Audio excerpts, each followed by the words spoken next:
Hey everyone, in today's video I'm taking you along while I make an illustration from start to finish. I'll talk you through my whole process from blank page to finished painting, and I'll share with you my thoughts as I work and the inspiration behind the piece. Today is Lunar New Year and 2026 is the year of the fire horse. I didn't know much about that, but I looked into what that means and I felt strangely seen and at the same time called out by this ancient Chinese zodiac, so obviously we're painting a fire horse. The first thing I do for any new piece is to grab reference images so I can draw my subject convincingly. Horses can be a little tricky to draw, so I'm looking for photos where I can clearly see the anatomy and muscle structure. I'm searching for photographs of real horses, of course, but also drawings or paintings of horses because I'm not aiming to create a super realistic painting, so it can be very helpful to see how other people have stylized and simplified horses before.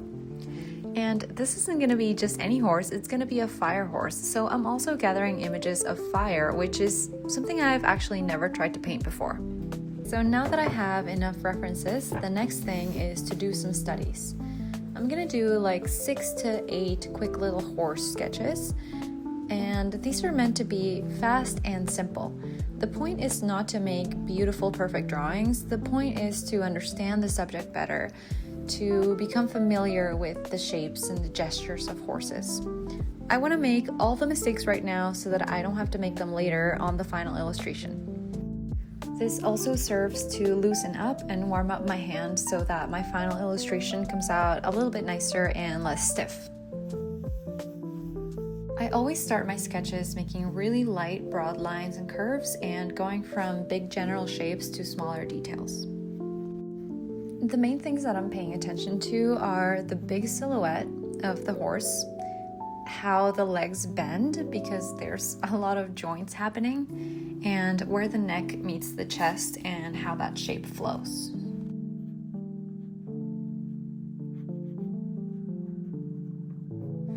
Something that helps me feel freer and looser with these sketches is the materials that I'm choosing. I'm using a cheap dollar store sketchbook, which makes me feel way less precious about it. I don't feel too bad about wasting this paper with bad drawings because it's inexpensive and easy to get. And for the sketching tool, I'm using one of those twistable Crayola crayons. They're one of my favorite things to sketch with because they're kind of erasable, but not completely erasable, which is perfect because they let me fix big mistakes, but they don't let me get stuck in that perfectionism loop of redrawing and redrawing the same line 50 times.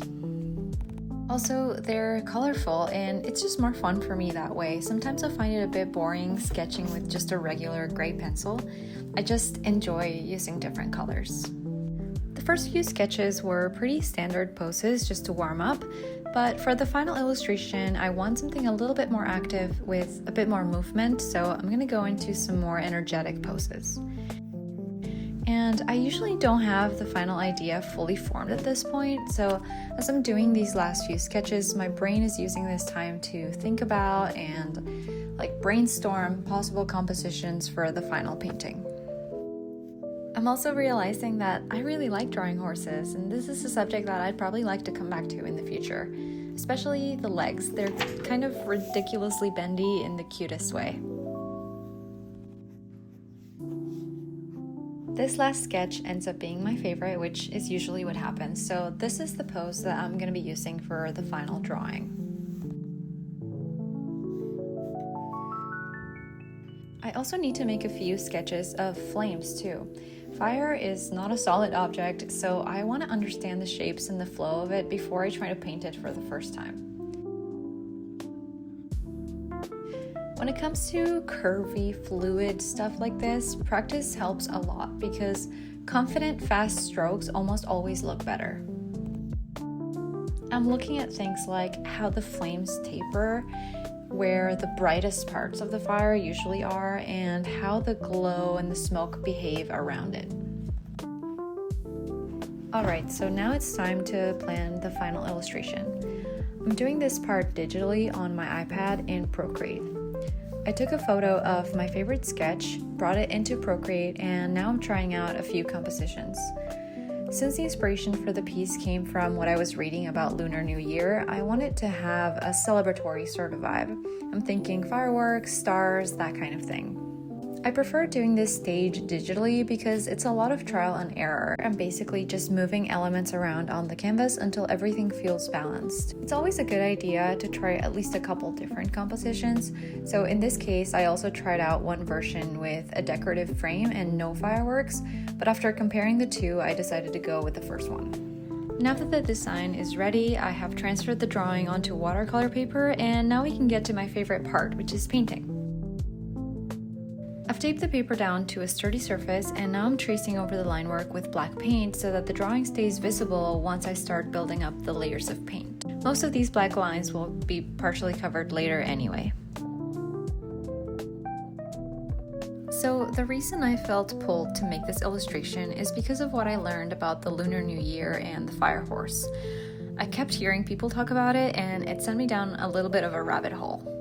And just to be super clear, I'm not an expert on this topic, and I'm not even someone who's super into astrology in general, but I did read a lot about the tradition and the symbolism, and I found it really inspiring and also weirdly accurate with the events in my own life. Because from what I've read, last year was the year of the snake, which is associated with shedding all identities and closing chapters and letting go of things.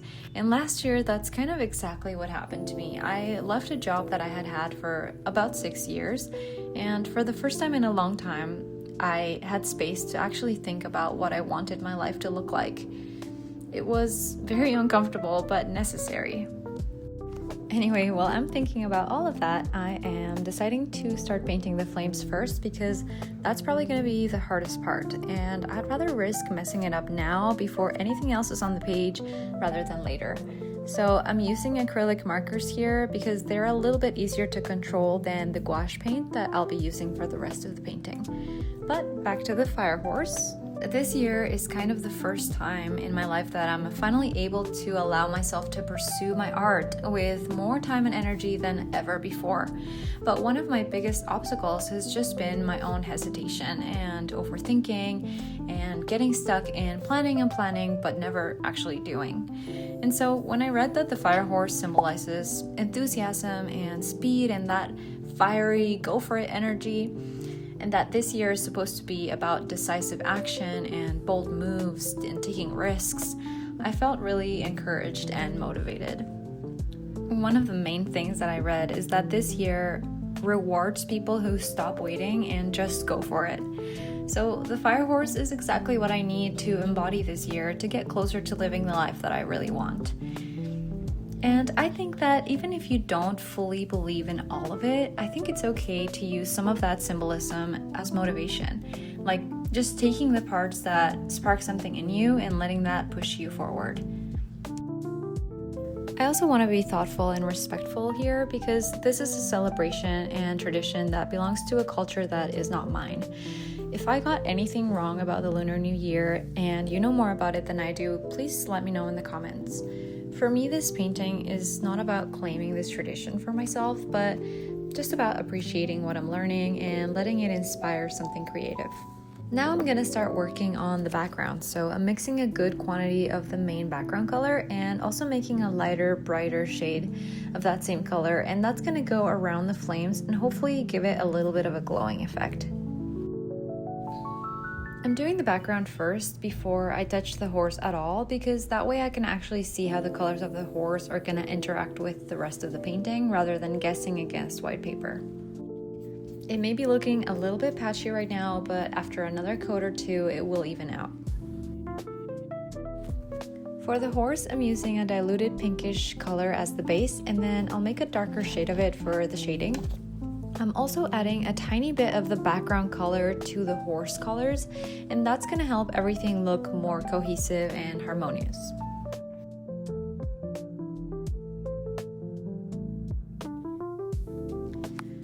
Now Now, this is where things started to go a little bit sideways. I had been painting for many hours without a break.